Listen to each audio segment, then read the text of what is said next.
Hey everyone, IAAPFilms here, and today I will be making you guys a guide on how to progress on Beeswarm Simulator, as the new Beesmas update has just released, and I feel like many people will be needing a guide like this one. So this is the first day of its release, meaning that I haven't accomplished much, but I have still been able to gather up 11 tips for you guys to be able to progress faster.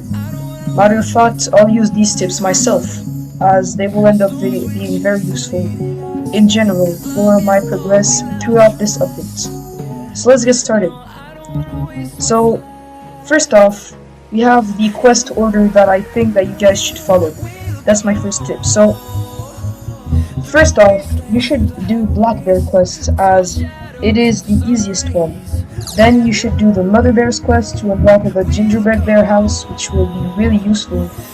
And that quest is very easy, so it makes it easy to get the GingerBread Bear house too. Then I would recommend that you do the 3 first Bee Bear quests, and afterwards you get into the harder quests. Well, they're quite easy still, but a bit harder than these. So after that, you want to do the Brown Bear quest and the Polar Bear quest, which both of them require a few stickers. So good luck on that. Then you need to do the Bee Bear quest, the 2 more Bee Bear quests, and after that, those 2 are really hard, especially the Science Bear quest, as they require, the Science Bear quest requires lots of stickers. And, well, in general, they aren't really hard, but they're just long to complete. So if I ever use the term hard, know that I mean long. Alright, let's continue now. So, yeah, Panda Bear and Science Bear, those are the 2 that you should do next. After that, you should complete 5 more Bee Bear quests. And the Bucklebee and Riley Bee quest. Those 2 don't matter which one you do first, but I personally recommend doing the Bucklebee's quest first. Then you should do the Dapper Bear's quest to get his samovar, which will give you nectar, I'm pretty sure. Then after that, you should do 5 more Bee Bear quests. And actually no, you should just finish the Bee Bear quest line, because every single quest after that get really hard. So after you finish the quest line for the Bee Bear, I'd say do a Honey Bear, then Spirit Bear, then Roll Bear, then Stick Bug, then Gummy Bear, and then since you'll have everything completed, you should do Bumblebee Men's quest. And yeah, so that's it for the quests. Now let's move on to the tip number 2. Bug runs. So you should always be doing bug runs, whether it starts from the first zone to the last zone up there, even though there's nothing in the mountaintop. I meant this zone right here. Yeah, you should always do bug runs. So what I do is I start out in the mushroom field. I kill this ladybug and I loot it. Then I go do this inside of this field too, and I get a snowflake and a blueberry, which is nice. Oh, 5 snowflakes, that's crazy. Then I come in this field, and they both have the same level as the other fields, and they all give them 2. Then I take the slingshot, I go over here, I get the spider, and then, see, I got an enzyme. Then I get to the strawberry field, and I get the 2 ladybugs. And next up, I go to the bamboo field, get the rhino beetles. Then I go on the pineapples field, get the mantis and the rhino beetle. After that, I go to the 15 bee zone. And yeah, I just continue the bug run. And taking note that this is just a bug run, not a boss run. You don't want to kill all the bosses in this step. Well, that's gonna be for another tip that I'll explain and talk about later on. So now I have told you guys the I'm gonna tell you guys the benefits of bug runs. So not only do they give you some pretty good loot, like the original loot that you get in No Beesmas, but even the smallest bug have almost guaranteed chances of giving you at least a snowflake. Earlier I got 5 because I was lucky with a low-level rhino beetle, which was crazy. So yeah, those are the benefits of bug bites. Now let's move on to the next tip, and that is buying the right things from the Bears catalog. So when you enter Beesmas and you see like everything around, you'll find the Bears catalog on the right of the screen, on your right. And when you click on this icon with the gingerbread bear and the time that has that Beesmas will last in, well, you'll see a tons of things that you can buy for snowflakes and gingerbread bears. Sometimes only snowflakes, sometimes only gingerbread bears. So you have to know like that the things that you buy will 100% benefit you before buying them, because they could end up being a waste. For an example, let's say you want to buy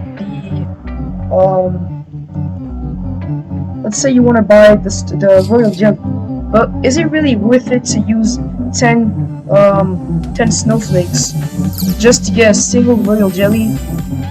If you ask me, I'd say no. The only reason why I bought it, I don't know. No, honestly, I honestly don't have any idea why I bought it, but don't question it, I guess. But yeah, so you have to be mindful of what you make as purchases with the Beavers catalog. Some stuff that I could recommend would be the present, the festive planter. This one's one of the most worth it ones. Arts and crafts bundle, that one's really good too. Radioactive bundle, it gives you 66 bitter berries, 1 caustic wax, and more for only 6 gingerbread bears, which is really good. Yeah, this one too, it'll help you convert stuff, especially if you're in the early game. The violet bundle too, 20 purple potions is crazy for only 400 snowflakes and 20 gingerbread bears. The dicey bundle, I already bought it because of the 3 loaded dices and the black balloon. This one I would recommend less. I would also recommend buying this one, 10 festive beans, 100 jelly beans, and 50 magic beans is really good. Although 50,000, that's gonna take you a big while to grind, and you could just get a start treat instead for 10,000, which is more worth it in my opinion. So yeah, be mindful of what purchases you make when it comes to the Beavers catalog. Let's move on to the next tip. Boosting. So in this update, since we're in Beesmas, when you boost, you gotta know what to do while boosting. So first you got the preparation. You need to first off kill Mondo Chick, because of course you need to kill Mondo Chick, that gives 10% farming boost. Then you need to donate a silver egg, a gold egg, a diamond egg, or a mythic egg to the wind shrine. I'd recommend going for the lower options, as well, since we're Beesmas, you could go for the higher options. That's why I even mentioned mythic eggs. But if you're just starting out in the game, or you got like the porcelain backpack or whatever, I'd say go for like the gold egg or the purple potion or something like that. Those two give the same effect. Then you should use a purple potion or a super smoothie. Then you should use a loaded dice on the field. And after you use it, wait for like 30 seconds and use a glitter on that same... No, actually, it's the opposite. You gotta use the glitter, wait like 30 seconds, and then use your loaded dice on the field. So that'll give you a the chance to like renew your boost, which is really nice. So then when you have that done, you should go get your sticker stacker boosts, because that will give you tons of bonuses. Then you should equip your right gear, of course, and matter of fact, make sure you have it before even boosting, as that will make you waste some time. And yeah, then you have some other boosters that you can use, but I'm just going over like some basic boosters that you should use before boosting, you know? Basic steps to take. And if you boost in coconut field, always use the coconut dispenser to get a boost on the field. So now let's move on to the next tip, which is getting stickers. So there are many ways to get stickers, but the two best ways, in my opinion, are visiting the sticker board every day and claiming a sticker from them. Even though right now they're mostly empty because people always are claiming them, of course, since they need them for the quests. And the second way would be to use the sticker printer. Now, I would only recommend using basic eggs on the sticker printer, as you can get some really good stuff, even though it's for low chances. Well, you could still get some really good stuff, and it's just not worth it using the other eggs. So yeah, I personally always use basic eggs too.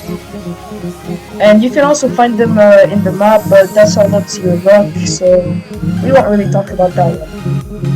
Now for the bosses, that's the sixth tip. You should always be killing your bosses. Now the bosses I want to mention are King Beetle, Tunnel Bear, and Stump Snail. Those three are the ones that will give you the most loot, and some of them guarantee some GingerBread Bears and SnowFlakes, which is really good. So yeah, you should always be killing your bosses as soon as they get their timer cooldown off. Now next up, getting snowflakes. I'm gonna give you guys all the tips I know about getting snowflakes.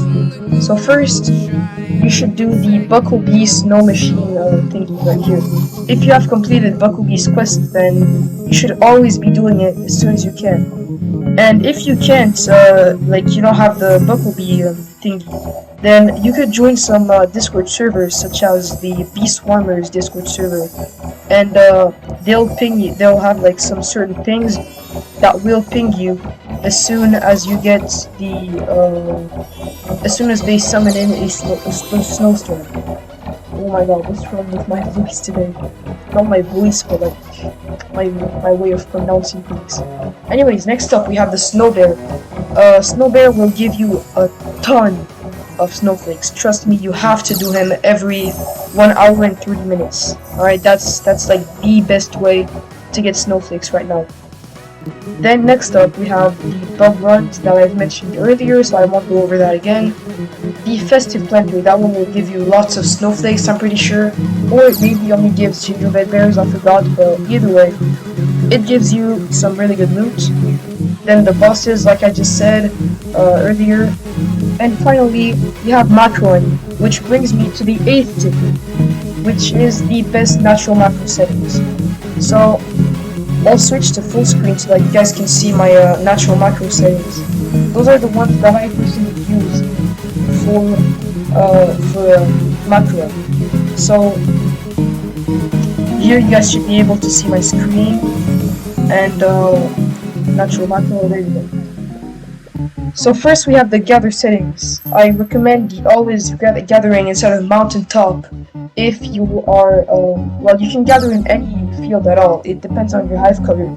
But if you're mixed or you just don't have a hive color yet, always go for mountaintop because it has triple flowers, and it's the only field that has only triple flowers, and it's really good in general for grinding. And these are the settings I recommend putting in with them, so you can just copy these. And if you don't have the Supreme Saturator, disable the Drift Comp. Then the collect/kill. First we're going to start with the collect settings. You should always be doing the clock for tickets, the wealth clock, whether you're macroing in Beesmas or not. You should be doing the Mega, Extreme, and Night Memory matches as soon as you can. For the dispensers, you should be getting the blueberry, strawberry, and blue dispensers. For the Beesmas stuff, just activate whatever machine that you have. So in my case, since I haven't done many quests since it's the first day of Beesmas, I can only enable the Honey Wreath, the Stockings, and the Gingerbread Bear thing. Yeah, there isn't anything else really. Then for the kill settings, always enable all of this, and if you have gifted Vicious Bee, put minus 15% in here, because that's the gifted hive bonus it gives. And Then here you should always be killing viciously, because who doesn't want stingers? And you should be killing your bosses. Those are the boss settings that I put on. They're the same bosses that I talked about earlier. If you want, you can enable for Commando Check too. You put in his level, his current HP, and always put on kill on it. For the stump snail, put the amulet to do nothing, and the king beetle do nothing too, so that when you come back, you can claim or not claim your amulet. So next, we have the boost tab. You will go for the field color of the field that you have chosen. For me, it would be mountain, since I chose mountaintop field, and the minutes is the amount of minutes that you want to put between each one of the like in here. And you can enable gather and boosted field. That doesn't really matter. Matter of fact, I'll put it on because, well, I don't know, it'll give me more colors since it's a field that'll be boosted. Then next we have the quest. That's all up to you. You can do the Bucko and Riley bee to get the red and blue extracts. Polar bear for color power, I always recommend that. Honeybee, I'd always recommend to keep that one off because it's just gonna gather honey tokens, which you do passively by macroing. Gather limit, you put that at however much you want. I always do 7 minutes since it's half of the amount that I gather it. Use boost tab for quests. No, I don't really enable that since we don't really use the hotbar slots here. And Brad Bear, it's all up to you. If you completed his quest line, then definitely you can enable it if you want. Same for Brown Bear. Then the planters. For allowed planters, put in all the planters you have other than the ticket, paper, or any other planter that's like that's limited to how many times you can plant it. For example, I have 28 ticket planters, but if like I want to use them manually, like myself, to make sure that there isn't any glitches that may happen with macro, you know. So yeah, those are the ones that you should put in. Only the ones that you can use at any time. Then harvest every full grown, I'd say. And the presets, I'd say satisfying, comforting, invigorating, refreshing, and then motivating. And here for the places, well, first enable gather planter loot, because who doesn't want the loot from his planters, you know? And then you can just put the fields that you want. I'd mostly put in the fields that I'll gather in. Personally, yeah, I prefer always putting in the fields that I gather in. So I'd put mountaintop and then 2 more fields. It can be any field, literally. I'll just put in rose and pine tree. Actually, pepper and pine tree, yeah. And spider.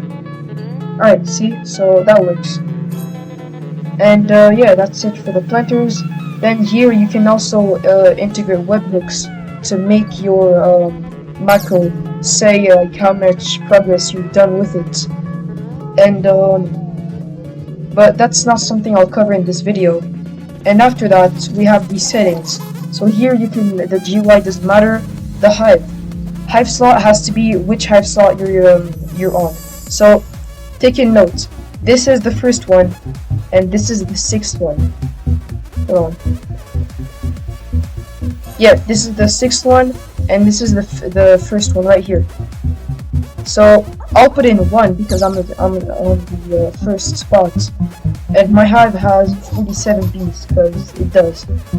Then wait 5 seconds after convert. We can keep that at that. This doesn't really matter. Private server link. If you have a private server, then put your link over here, and if you get disconnected, it will reconnect over here. Then join method. Deep link is the best one. Then daily reconnect. It's optional. It just says the settings right here. And natural so broke. That'll just say in the chat the natural so broke thingy message. And go back to public server. That's if it doesn't work on your private server. Then if like your private server's link hasn't worked for 3 times, it'll make you go to a public server. And now we have movement speed. So here you have to get rid of all your hastes, all your speed boosts, so like of any kind. Literally, just get rid of all of them. And let's just wait for that so that I can see. Then, while doing that, go in the settings and go down until you see move speed. It's right above jump value. Move speed 31.05 is my move speed, so that's what I gotta put here. Then move speed correction, always have this on. Move method, I always recommend having cannons, but only do so if you have 25 or more bees. Then sprinkler type, you put in whichever sprinkler that you have. Convert balloon, just do always. And gather double reset, that will reset your bees stamina. So it's pretty good, but if you don't want to like waste time, I guess, you don't have to do it. And yeah, go back to this. Nice. So now we will go on to the 9th tip, which is getting gingerbread bears. So the first way is using Mother Bear's gingerbread bear house right here. It's one of the easiest things to get since it's one of the easiest quests to do.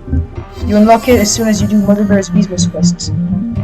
And next up is bosses, which I covered earlier. Those give gingerbread bears almost all the time.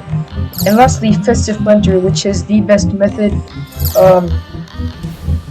unless you macro. If you macro, then the best method will be Mother Bear's gingerbread bear house. Now the next tip is the memory matches. So the memory matches, they don't really give you snowflakes and gingerbread bears unless you get this one, the festive memory match. But yeah, they just give like loot, which is really nice, so you should always be doing them. And the final tip, which is more of an extra tip, if you have lots of gingerbread bears and you don't really like want to buy anything inside of here, then you should always, well, before I even say it, always make sure that you don't have anything to buy here, because if you do, then you'll just be wasting your gingerbread bears most of the time. So buy whatever you want, and when you're done buying everything that you need, what I recommend doing is using your leftover gingerbread bears to try and gift your event bees, because it has a 1% chance of gifting your bees every single time that you feed them one gingerbread bear. That's how I gifted my windy bee recently. I used up gingerbread bears to do so, and it worked. So yeah, I recommend doing it, but only once you've bought everything here. So that's it for this video. Thank you for watching, and I hope that you enjoyed it. I will see you guys on the next one. Goodbye.